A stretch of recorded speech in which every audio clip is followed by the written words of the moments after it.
Assalamualaikum teman-teman. Seperti biasa sebelum mulai Mimin mendoakan semoga teman-teman semua selalu dalam keadaan sehat walafiat. Oke, kali ini kita akan melanjutkan Martial Master versi novel bagian 296. Bagi yang baru bergabung, selamat bergabung. Dan bagi yang belum subscribe, subscribe dulu lah agar Mimin tambah semangat lagi nih bikin videonya. Oke, kalau sudah kita langsung masuk ke isi ceritanya.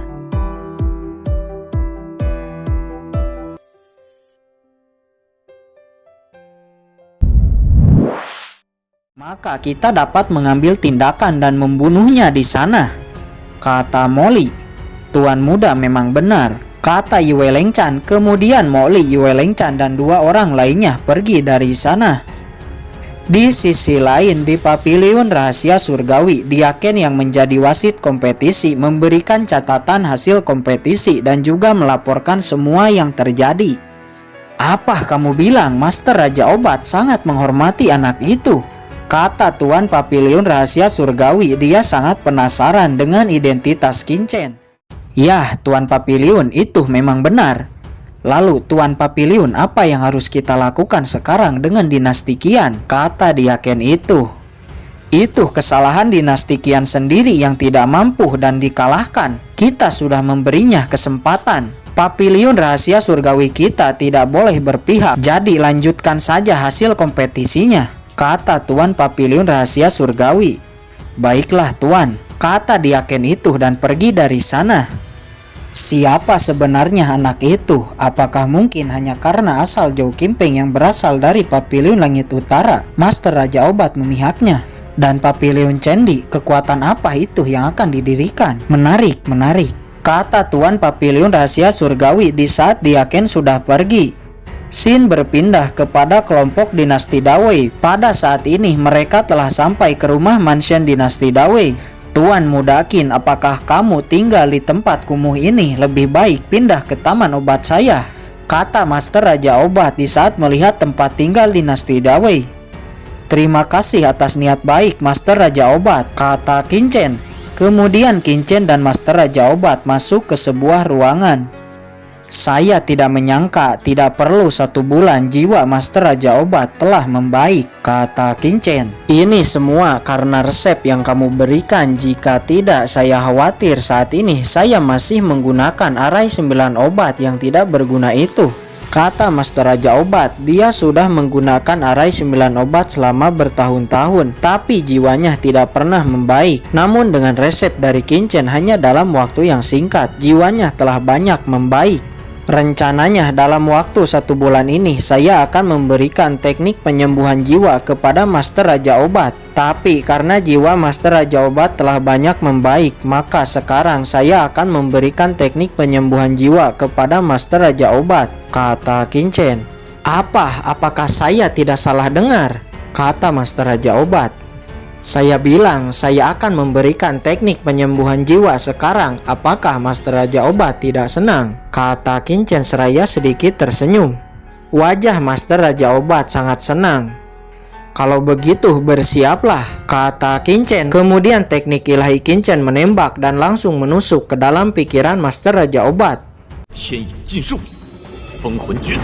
Master Raja Obat hanya merasakan bahwa di pikirannya saat ini telah muncul sebuah teknik. Pakailah teknik ini, paling cepat 1 bulan, paling lambat 3 bulan kekuatan jiwa Master Raja Obat akan sembuh dan basis kultivasi akan kembali ke kelas Martial Sovereign, kata Qingchen. Pada saat ini Master Raja Obat tenggelam dalam teknik yang diberikan oleh Qingchen. Ternyata ini adalah teknik pemurnian jiwa, kata Master Raja Obat dengan gembira. Ini hanya teknik pemurnian jiwa tingkat dasar. Master Raja Obat tidak perlu terlalu senang jika kerjasama kita berhasil. Bahkan teknik pemurnian jiwa tingkat atas saya memiliki banyak, kata Qingchen. Terima kasih Xiao Chen, seumur hidup tidak akan pernah saya lupakan kebaikanmu ini, kata Master Raja Obat seraya memberi hormat kepada Qingchen dan memberitahu bahwa namanya adalah Liu Rui. Tidak perlu sungkan, jika kamu menjadi lebih kuat, maka Pavilion Candi saya juga akan lebih aman. Selanjutnya, saya tidak akan mengganggu Master Raja Obat untuk memulihkan jiwa. Saya akan pergi. kata Qin Chen seraya tersenyum kemudian keluar dari ruangan itu. Siapa sebenarnya Qin Chen ini? Teknik pemurnian jiwa ini bisa dibilang teknik legendaris. Sepertinya identitas Qin Chen ini lebih luar biasa dari yang saya pikirkan. Tidak heran Zhou Qimpeng, murid Xuan Yi, melayani Qin Chen ini sebagai tuannya. Kata Master Raja Obat berkata setelah Qin Chen pergi, dia bahkan berpikir untuk menjadi bawahan Qin Chen. Di sisi lain, Qin Chen kembali ke ruangannya dan berkultivasi.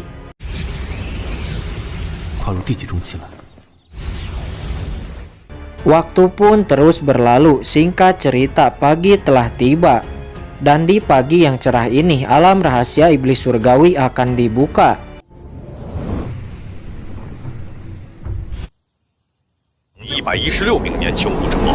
Silahkan kepada kekuatan yang sudah ditentukan untuk maju dan berkumpul di alun-alun. Yang pertama masuk adalah kekuatan atas, kekuatan menengah, kemudian yang terakhir adalah kekuatan bawah. Silahkan kepada 7 dinasti kelas atas untuk memasuki alun-alun untuk bersiap, kata Tuan Papilion Rahasia Surgawi yang bernama Sang Guanlu. 7 dinasti kelas atas masing-masing membawa orang-orangnya dan memasuki alun-alun. Selanjutnya, silahkan bagi dinasti kelas menengah untuk memasuki alun-alun, kata Sang Guanlu. Dinasti-dinasti di kelas menengah juga memasuki alun-alun, termasuk rombongan Qin Chen dari dinasti Dawei. Kekuatan menengah membawa 5 orang ahli martial king dan 10 orang ahli martial venerable. Saya mendengar di dinasti kelas menengah ada dinasti Dawei yang telah menyinggung dinasti Qian saya. Yang mana itu? Kata leluhur tua dinasti Qian, dia bernama Ding Qianqiu, seorang ahli martial king tahap akhir.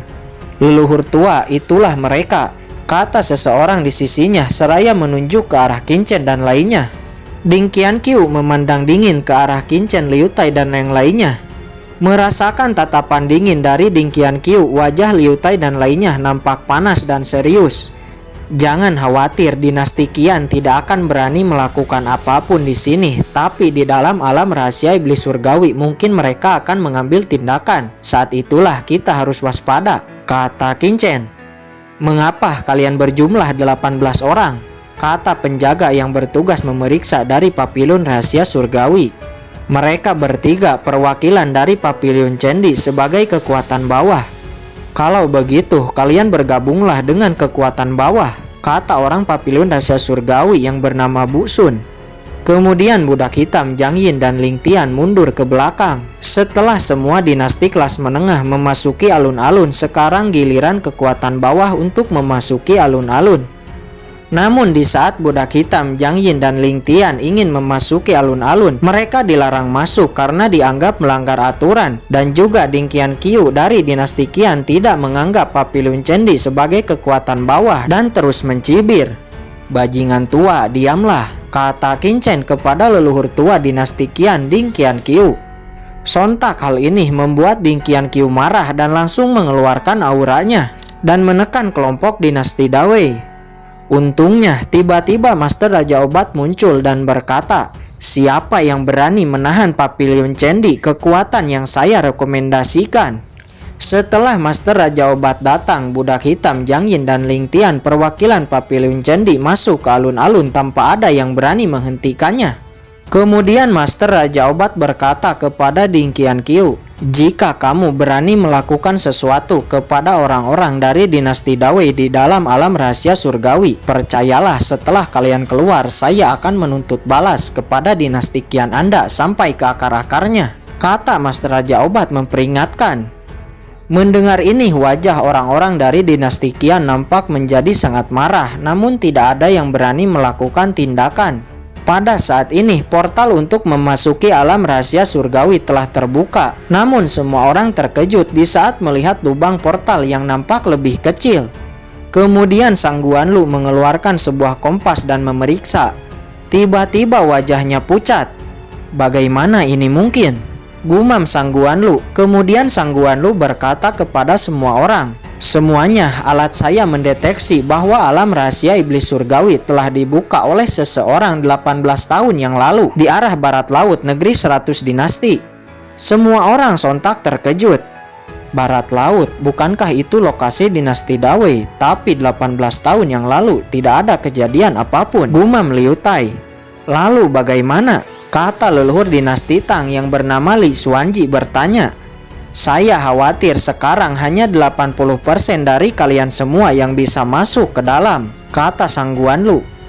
Hal ini pun membuat semua orang di kelas rendah menjadi tidak puas. Situasinya menjadi sangat kacau. Di saat hanya 80% yang akan masuk, sedangkan 20% yang tidak bisa masuk. Tidak lain pasti mereka dari kelas bawah yang masuk terakhir. Pada akhirnya situasi menjadi kacau dan semua orang berebut untuk masuk lebih dulu ke dalam portal jalur transmisi. Kemudian Sang Guanlu mengaktifkan sebuah penghalang untuk menghalangi orang-orang yang menerobos masuk. Namun tiba-tiba sesosok pria tua berjubah hitam dengan cakar di tangannya. Dia langsung merobek penghalang itu dan membuat lubang. 7 leluhur tua dari 7 dinasti kelas atas menyerang pria berjubah hitam itu. Duar! Jubah pria berjubah itu robek, memperlihatkan wajahnya yang hanya seperti kerangka. Pada akhirnya pria kerangka itu lolos dan masuk ke dalam portal, diikuti dengan banyak orang yang masuk. Semua orang berhamburan dengan panik masuk ke dalam portal. Apakah itu yang disebut Lord Sekte Setan Darah? Pikir Qin Chen di saat melihat tubuh kerangka itu. Ayo kita juga masuk, kata Qin Chen. Kemudian Qin Chen dan yang lainnya semuanya bergegas. Mau kemana kamu? Kata Ding Qianqiu seraya melepaskan sebuah tinju ke arah Qin Chen dan lainnya. Kurang ajar. Master Raja Obat langsung melesat dan memblokir serangan Ding Qianqiu. Pada akhirnya dengan bantuan Master Raja Obat, Qin Chen dan yang lainnya juga masuk ke dalam portal. Gawat, portalnya mulai redup, kata Ding Qianqiu. Dia dan leluhur tua dinasti kelas atas lainnya dan juga Sang Guanlu memasuki portal. Sesaat setelah mereka masuk, portal langsung tertutup dan menghilang. Banyak orang di sana berwajah jelek karena tidak bisa memasuki alam rahasia iblis surgawi. Scene berpindah kepada Qin Chen. Terlihat Qin Chen jatuh di sebuah hutan. Qin Chen kemudian berdiri dan melihat sekeliling. Seluruh suasana hampir mirip dengan rawa maut hitam. Apakah ini yang disebut alam rahasia iblis surgawi? Kata Qin Chen. Kemudian Qin Chen melihat sekitar. Nampak ada sekitar 10 orang lebih yang jatuh di dekatnya. Namun tidak ada satupun yang merupakan orang dari dinasti Dawei. Sepertinya setelah memasuki alam rahasia iblis surgawi ini, semua orang mendarat secara acak, kata Qin Chen seraya mengerutkan kening. Tidak dipungkiri dia cukup khawatir kepada teman-temannya. Saya harus cepat mencari mereka, kata Qin Chen. Di saat Qin Chen akan pergi, tiba-tiba 3 sosok pria muncul dan langsung mengepungnya. Hahaha, bocah kenapa mau pergi buru-buru? Beberapa orang yang jatuh di sekitar Qin Chen langsung mundur. Salah satunya berkata, itu adalah orang dari dinasti Qian. Sepertinya anak itu akan mendapat masalah besar. Bocah, kamu telah menyinggung dinasti Qian saya. Sekarang bersiaplah untuk mati, kata salah satu orang dari dinasti Qian itu. Dia merupakan yang paling kuat. Omong kosong apa yang kalian katakan? Jika ingin menyerang, ayo seranglah. Saya tidak punya banyak waktu untuk melayani kalian, kata Qin Chen. Wajahnya nampak acuh. Sekarang tidak ada Master Raja Obat yang membelanya, tapi anak ini masih sangat percaya diri, kata orang-orang di sekeliling. Mereka terkejut. Sepertinya kamu sudah tidak sabar untuk mati, kata pemimpin dari 3 orang itu. Auranya melonjak. Dia langsung melesat dengan tinjunya. Dia menyerang ke arah Qin Chen. Qin Chen mengeluarkan pedang karat dan melesat. Duar! Duar! Hanya dalam 2 pertukaran orang itu langsung terpenggal dan mati di bawah pedang Qin Chen.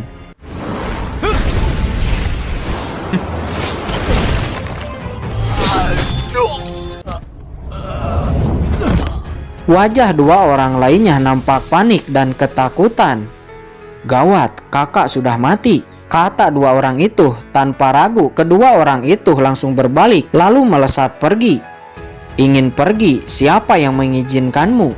kata Kincen. Cahaya pedang langsung menebas kedua orang itu, diikuti dengan jeritan kesakitan. Dua orang itu jatuh ke tanah dan mati.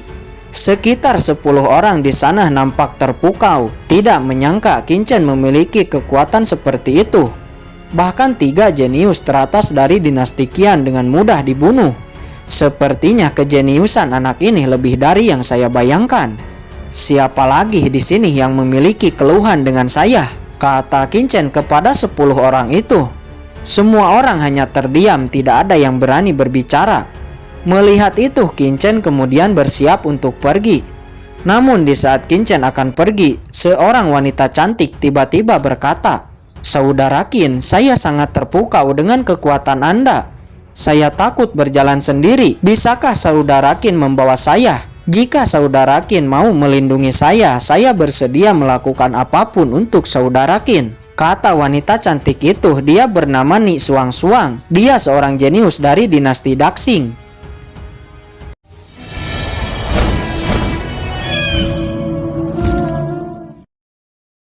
Oke guys, sudah dulu ya. Jangan lupa subrek biar lanjut terus ceritanya. Bagi yang sudah subrek, mudah-mudahan dimudahkan rezekinya. Mimin undur diri. See you next and goodbye.